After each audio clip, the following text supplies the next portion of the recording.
안녕하세요. 저는 두 아들을 둔 대한민국의 평범한 4050 구민입니다. 이렇게 평범한 사람인 제가 유튜브 영상을 찍는 이유는 윤석열 대통령님의 탄핵을 무효화하고 직무 복귀하시는 데 조금이나마 힘이 되어보고자 영상을 찍고 있습니다. 어제 화요일이었고요. 주중이었는데 천안터미널 앞에서 탄핵 반대 집회가 열렸습니다. 제가 사는 곳하고 가깝기 때문에 무조건 참석했고요. 주말에 부산도 가고 서울도 가는데 가까운 데서 해주면 땡큐베리 감사죠.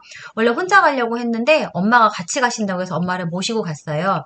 정말 놀라운 게 주중이라 사람들이 과연 많이 모일까라는 생각을 저는 갖고 있었는데 주중임에도 불구하고 정말 많은 분들이 모였습니다. 정말 연령층이 다양했는데요. 초등학교 학생들도 보였고 10대 청소년들도 보이고 2030 청년들도 많이 왔고 저처럼 4050도 보였어요. 그리고 연세 드신 6070 어르신들도 계셨고 그래서 지금 윤석열 대통령님을 응원하는 세대가 예전에는 어르신들이었고 2030들이 합류했지만 점점 저처럼 4050 분들도 많이 이제 깨어나서 동참하고 있는 것 같다는 걸 느낄 수 있는 자리였고요. 집회 다녀와서 엄마랑 간단한 인터뷰를 진행했는데 저도 궁금해서 엄마한테 좀 여쭤봤던 거예요.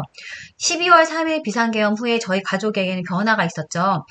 저희 아버지는 박근혜 대통령 탄핵 이후부터 7년에서 8년 정도를 매주 토요일날 광화문 집회에 참석하고 계시고 저희 큰언니는 한때 민주당 권리당원으로서 활동을 하다가 민주당에게 크게 실망하고 정치적 무관심자로 지내고 있었고요. 저희 여동생과 저는 거의 좀 비슷했던 것 같아요. 정치에 별로 관심도 없었고 그러다 보니까 정치에 대해서는 무지하고 저 같은 경우는 제가 저를 칭하기를 정치 무식자라고 하는데요. 이런 가족 구성원들이 저희 친정 식구들이었어요. 그런데 비상계엄 후에 저희 막내 동생이 가장 먼저 움직였는데요. 아버지를 따라서 광화문 집회 현장에 나가기 시작했는데 대통령 권한 대행으로 국무총리가 탄핵되는 과정을 보면서 이건 아니다 싶어서 행동으로 옮기기 시작한 거고요. 그 후에 저희 저는 큰언니가 가장 저한테 영향을 많이 줬는데 언니가 윤석열 대통령의 탄핵을 무효하기 위해서 목소리를 유튜브상에 내기도 하고 관련된 정보 같은 부분을 저희 단체 카톡방, 그러니까 가족 채팅방에다가 정보를 주기 시작하면서 도대체 언니는 왜 저러나 싶어서 어떻게 보면 언니에게 영향받아서 저도 스스로 찾아봤거든요. 여러분들도 다 아시겠지만 큰 언론들은 편향돼서 한쪽에 치중해서 저희들한테 정보를 줍니다. 그러면서 은연중에 저희들을 세뇌시키죠.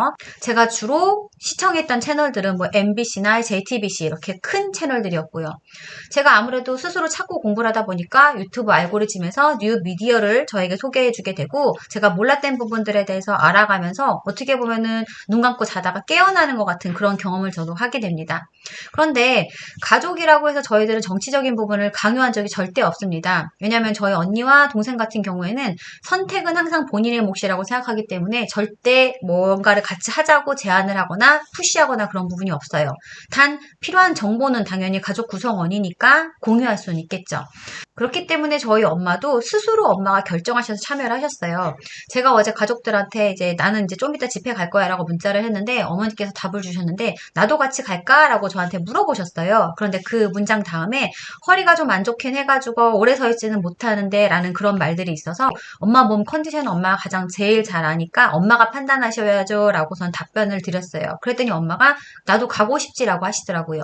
그래서 그러면 만약에 엄마 허리 아프시면은 터미널 앞이기 때문에 커피숍 같은 데도 많으니까 엄마는 어디 들어가서 쉬고 계시면은 저는 집회가 끝나면 같이 귀가하자. 이렇게 둘이 계획하고 만나서 집회를 참여하게 됩니다. 저희가 집회 참여한 시간이 굉장히 길었는데요. 2시부터 4시까지 진행 예정인데 저희가 한 1시 반 안 돼서 도착했기 때문에 너무나 다행히 의자가 있는 앞쪽에 앉을 수가 있었어요.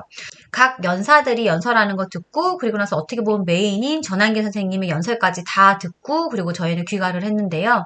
엄마가 그 긴 시간 다행히 의자가 있었지만 밖에서 춥고 힘들 수도 있지만 집회 참석하시는 모습을 보면은 정말 엄마 스스로 원해서 집회에 참석하시는 거를 제가 느낄 수가 있었고 그래서 저는 궁금했어요. 엄마가 어떤 생각을 가지고 집회에 참석하셨고 집회에 참석하시고 난 후에 소감이 궁금해서 좀 몇 마디 여쭈어봤는데 엄마한테도 이 비상계엄령이 좀 어떻게 보면은 스스로 공부하는 시간을 갖게 했다고 하세요.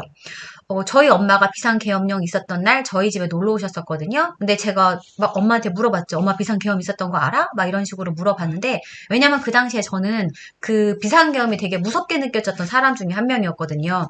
그래서 엄마는 과연 알고 있는지라고 물어봤는데, 엄마는 아무것도 모르셨대요. 자고 일어나니까 있었던 일이고, 제가 말을 해서 아신 거죠. 그렇기 때문에 엄마는 비상계엄에 대해서 전혀 무섭다는 생각을 하지도 않았고, 원래 평소에도 뉴스 같은 거 이렇게 찾아보시는 분은 아니시거든요. 엄마 하시는 거, 그러니까 저희 엄마는 엄마가 시를 쓰는 시인이시고 사진을 찍는 사진 작가이시기 때문에 그런 부분에 대해서 본인의 시간을 많이 할애하시고 그런 부분에 대해서 집중해서 활동을 하시기 때문에 뭐 뉴스 같은 거에 크게 관심이 없으세요. 한마디로 엄마도 정치적 무관심자에 속하는 거죠.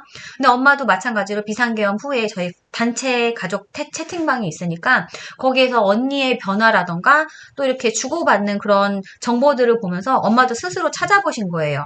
왜냐면 저희가 찾아보는 유튜브 그런 정보랑 엄마가 이제 찾아보셔서 저희한테 던져주시는 게 좀 다르거든요. 그래서 저희한테만 영향을 받은 게 아니라 엄마 스스로도 찾아보시고 뭐가 옳은지 뭐가 그른지에 대해서 생각을 하신 것 같아요. 그렇기 때문에 엄마 스스로도 기회가 있으면 집회에 나가봐야지라는 생각을 하신 거고, 지난주에 엄마가 서울에 볼일 보러 가셨다가 우연히 광화문 집회에도 참여하셔서 엄마도 함께 구호도 외치는 시간을 가지셨다고 하시더라고요.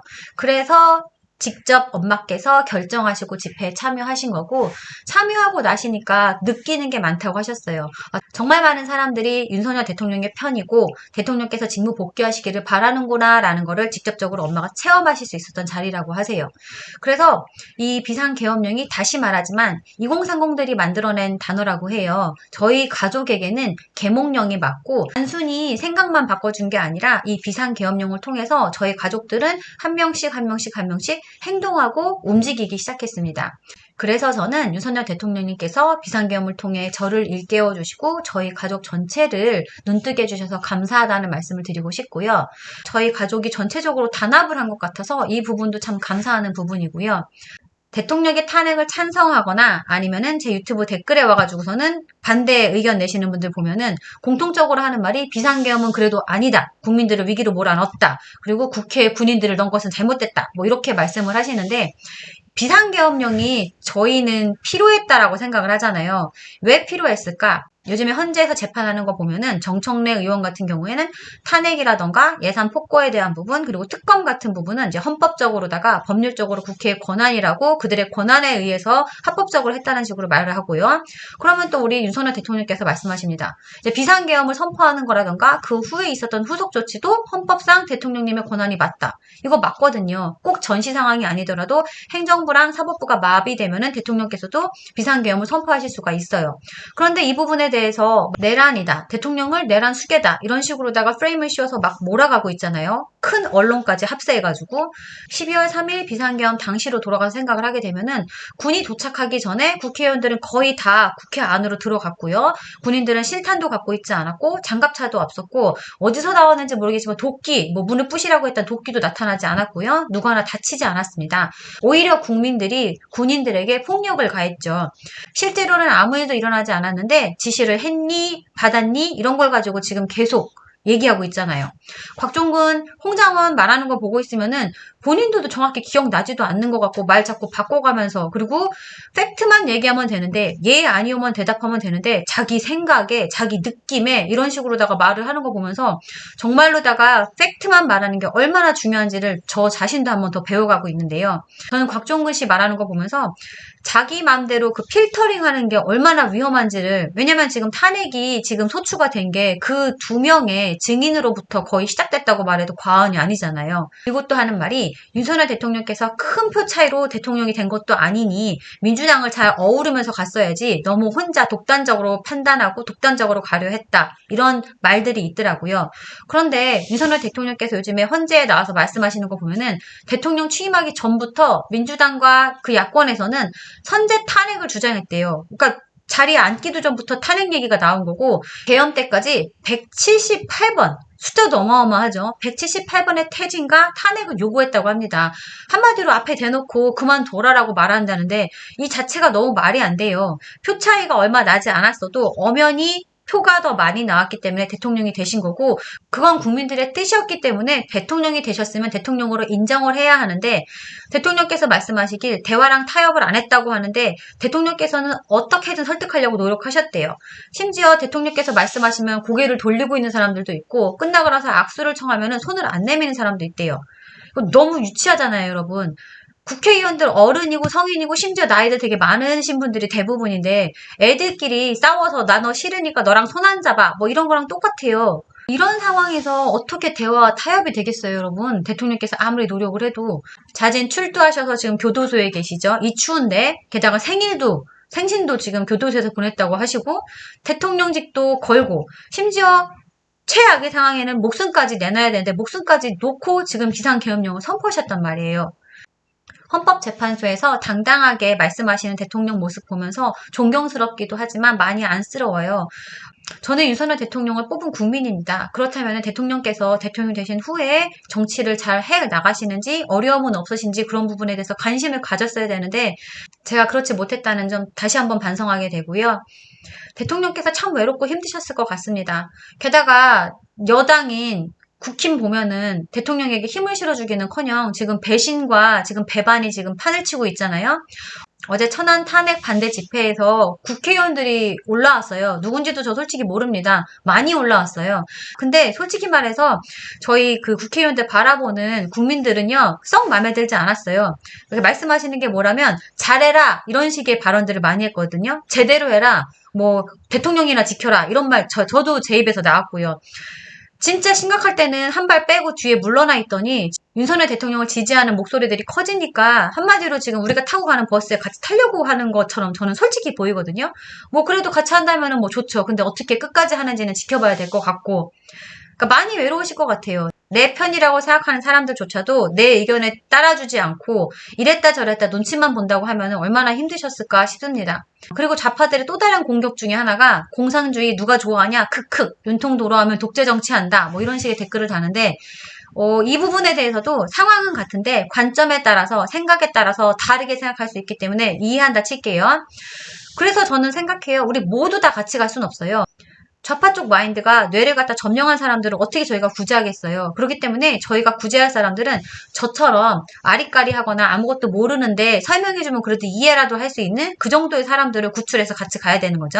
12월 3일로 다시 돌아가서 정치적으로 무지하고 무식했던 제 관점에서 한번 말씀을 드려볼게요. 저는 그때 윤석열 대통령을 지지했던 사람임에도 불구하고 비상계엄령이 되게 무섭게 느껴졌던 사람이에요. 그렇기 때문에 비상계엄령 해지하고 대통령이 탄핵되는 과정에서 제2차 계엄이 안 일어나려면 그렇게 돼야 된다고 생각했던 사람이거든요. 그런데 그 짧은 기간 동안에 일어나는 일들을 보고 있자니 오히려 민주당이 마치 국민을 위해서 나라를 위해서 큰 일을 해줄 거야라고 믿었던 저조차도 이상한 거예요, 여러분.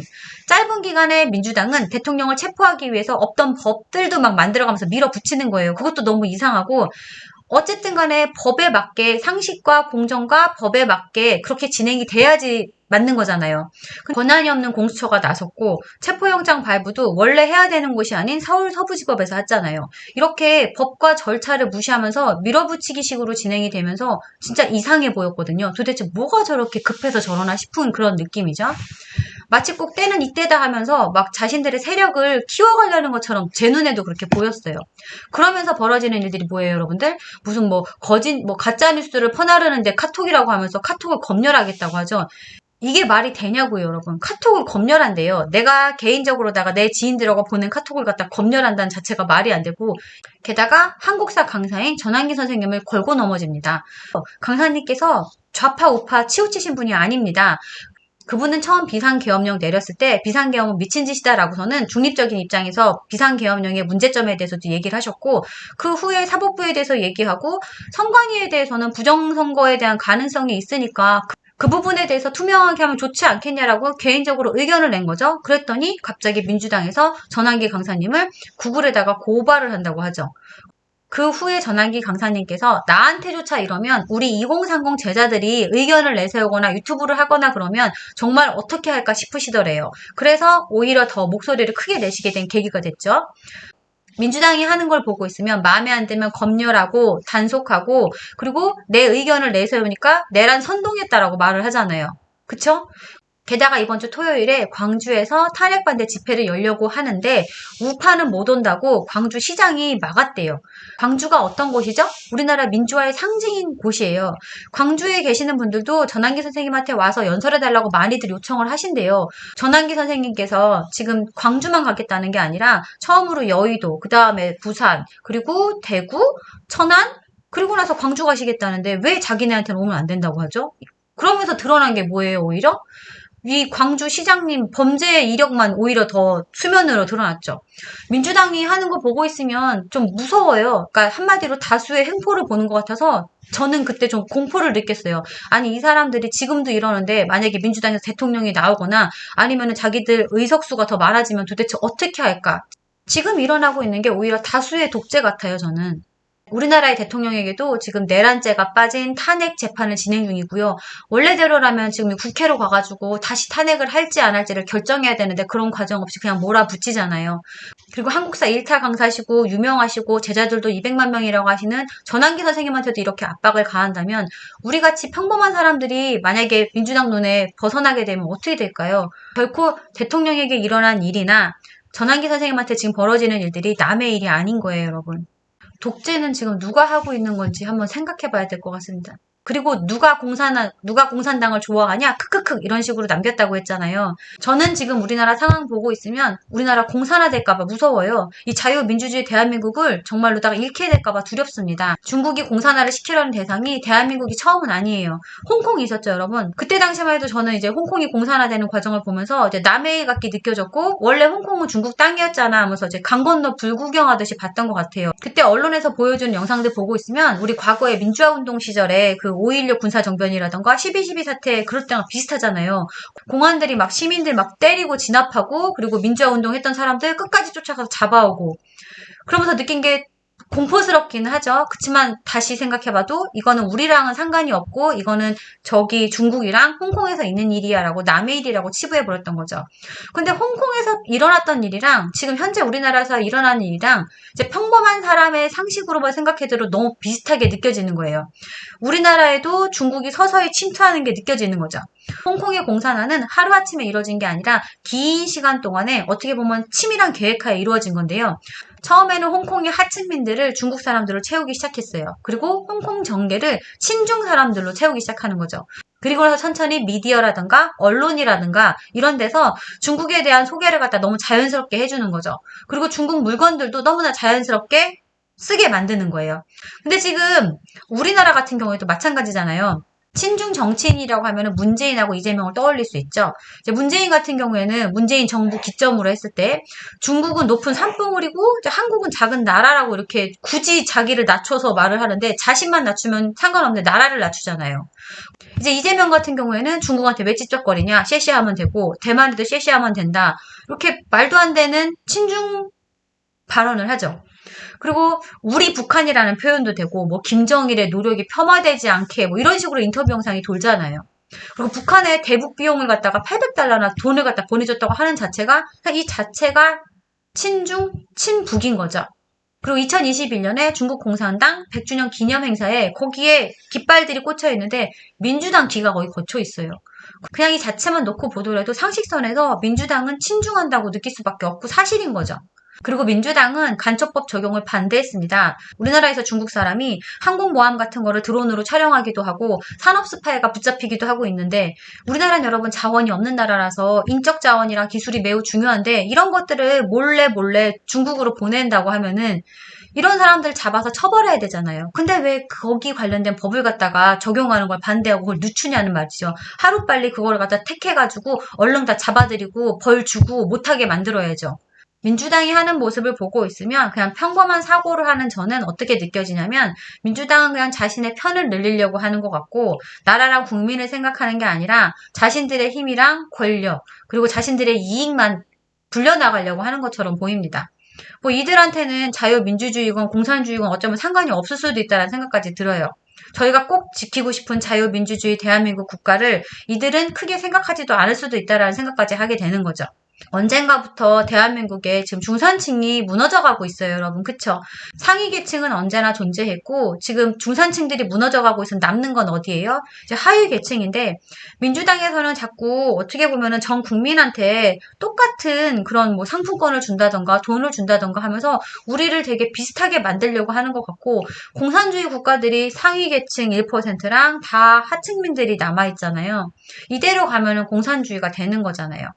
저는 우리 대한민국이 공산화되는 걸 전혀 원치 않고 끝까지 자유민주주의 대한민국으로 남았으면 좋겠습니다. 그렇기 위해서는 반드시 우리 윤석열 대통령께서 직무 복귀하셔야 된다고 생각합니다. 자, 다시 한번 우리가 할 수 있는, 우리가 힘보탤 수 있는 거 한번 정리해 보도록 할게요. 첫 번째로는 토요 집회에 참석합시다. 광화문이든 여의도든 광주든 내가 사는 곳에서 가까운 곳에 아무 데나 참석하시면 되고요, 여러분. 직접 가시면은 확실히 확인하실 수 있어요. 얼마나 많은 사람들이 윤석열 대통령을 응원하고 사랑하고 탄핵을 반대하고 직무복귀를 하시기를 원하는지를 직접 내 눈으로 확인해야 합니다. 그리고 두 번째로는 스탑 더 스틸과 윤석열의 길이라는 책을 구매해야 합니다. 현재 교보문고에서 윤석열의 길은 구매할 수가 없다라고 하는데 이거는 다른 데서 구매하더라도 스탑 더 스틸만큼은 교보문고에서 구매를 해야 돼요. 이유는 아직은 그래도 교보문고가 우리나라에서 책을 판매하는 곳으로 가장 큰 곳이기 때문에 쉽게 생각하면 그래요. 그렇기 때문에 여기에서 판매율 1위를 만들어줘야 되는 거죠. 국민들이 부정선거에 대해서 이렇게나 관심을 갖고 있다는 것을 숫자로 보여줘야 되는 거고요. 그리고 윤석열의 길은 우리 국민들이 대통령님을 얼마나 사랑하는지를 보여주는 거라고 생각하시면 될 것 같아요. 그렇기 때문에 이 책 2권 구매하시는 걸 강력히 추천드리고요. 세 번째는 지난 영상에서도 말씀드렸지만 저희 구독하시는 선생님들 보면은 댓글 다시는 부분 보면은 정말 많은 걸 알고 계세요. 그래서 전 댓글 읽으면서 아, 이것도 찾아봐야 되고 이것도 공부해야 되는구나 라는 걸 깨닫게 되는데요. 우리 구독자 선생님들께서도 유튜브 영상을 통해서 우리가 얼마나 윤석열 대통령을 응원하고 사랑하고 탄핵을 반대하고 직무복귀하시기를 간절히 원하는지를 목소리 내주셨으면 합니다. 오늘도 들어주셔서 감사합니다. 탄핵 반대! 윤석열 대통령 직무복귀 화이팅입니다. 감사합니다.